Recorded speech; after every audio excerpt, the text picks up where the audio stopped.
بسم اللہ الرحمن الرحیم نحمد ونصلی علی رسول الکریم۔ سیکنڈ جو لیکچر تھا ہم نے امام حنیفہ رحمۃ اللہ علیہ احناف فقہ احناف کی جو دلائل تھے ان پر ہم نے ختم کیا تھا۔ آج شروع کرتے ہیں کہ جو جمہور ہے ان کے بیچ میں بھی اختلاف ہے کہ کون سے جانور حلال ہیں کون سے حرام ہیں۔ سب سے پہلے ہم امام مالک رحمۃ اللہ علیہ کے قول پر آتے ہیں۔ وہ فرماتے ہیں، یعنی کہ یہاں پر آپ دیکھ سکتے ہیں، وہ فرماتے ہیں کہ وَهُوَ الْأَصَحُّ مِنْ قَوْلِ الشَّافِعِيَّةِ كُلُّ مَا فِي الْبَحْرِ حَلَالٌ وَهَذَا هُوَ مُطَابِقٌ لِقَوْلِهِ۔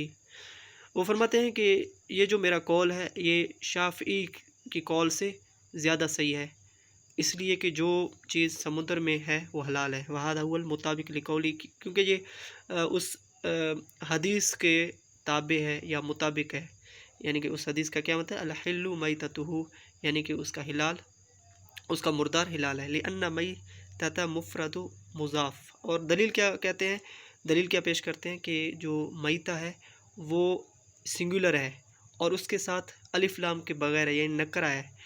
تو جب نکرہ آ جائے یعنی کہ مضاف الیہ بن کر آئے تو اس میں کیا ہوتا ہے کہ یہ عمومی حکم ہوتا ہے، فیعم، یعنی کہ عموم کا معنی دیتا ہے، یعنی کہ یہ جنرل پرنسپل آپ اس طرح کہہ سکتے ہیں، یعنی کہ یہ کلی پرنسپل ہے، یعنی کہ ہر چیز حلال ہو گئی، کیونکہ اس میں ہر چیز کے لیے میتہ مفرد اور بغیر الف لام کے استعمال ہوا ہے۔ اور اسی طرح تو سوری، یہ جو میں نے میتہ بتایا یہ مضاف الیہ نہیں ہے بلکہ مضاف ہے، میتۃ البحر، یعنی کہ جو سمندر کا مردہ، کوئی خاص مردار کے بارے نہیں بتایا گیا بلکہ یہ عام حکم ہے اس میں۔ تو امام مالک اس قول کو صحیح کہتے ہیں، یعنی کہ جو چیزیں ہیں سمندر میں وہ سب حلال ہیں۔ تو امام احمد بن حنبل رحمہ اللہ کا جو یہاں پر ہم بات کر رہے ہیں کہ فرماتے ہیں کہ یؤکل ما فی البحر ما عدا الزفدہ والتمساح، یعنی کہ آپ ہر چیز کھا سکتے ہیں سمندر سے سوائے یعنی کہ یہ استثناء ہے ان حکم سے، مینڈک اور مگرمچھ کے۔ وہ ابھی ثابت کرتے ہوئے علّلوا بأن الزفت قد جاء النہی عن قتلہ، تو آپ صلی اللہ علیہ وسلم نے اس سے منع کیا، اس کی قتل کرنے سے منع کیا، وہاں سے وہ دلیل لیتے ہیں۔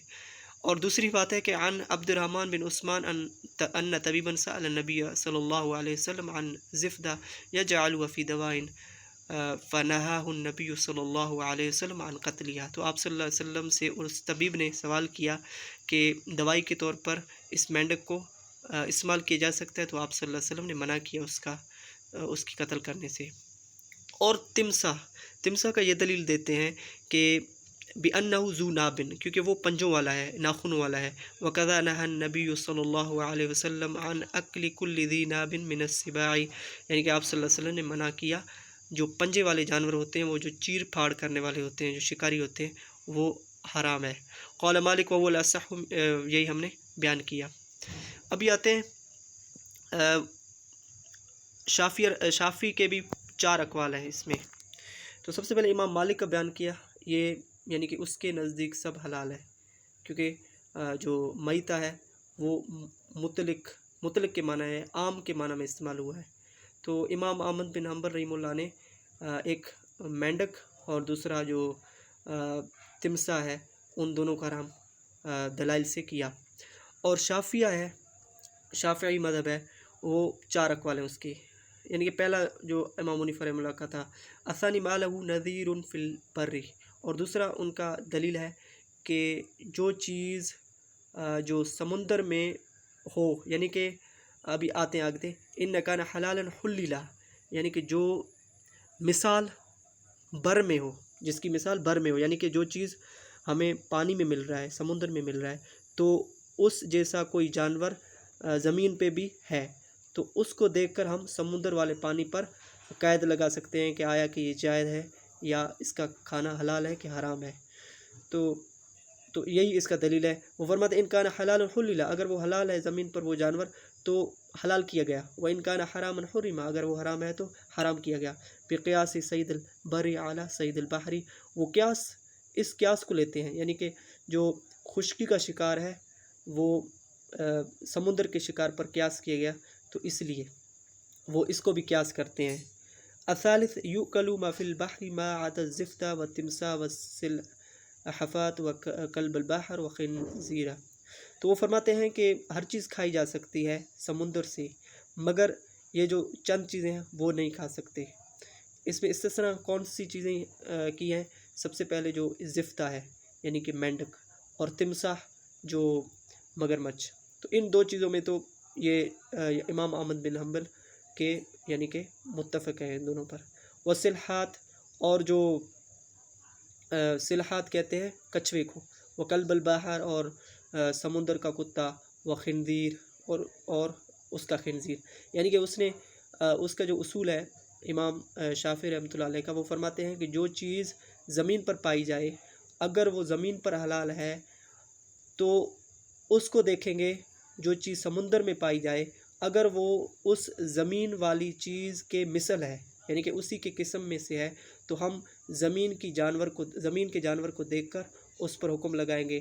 آیا مثال طور میں دیتا ہوں کہ بکری زمین پر رہتی تو یہ حلال ہے، بکری زمین پر حلال ہے، تو اگر سمندر میں پایا گیا بکری تو بھی حلال ہے۔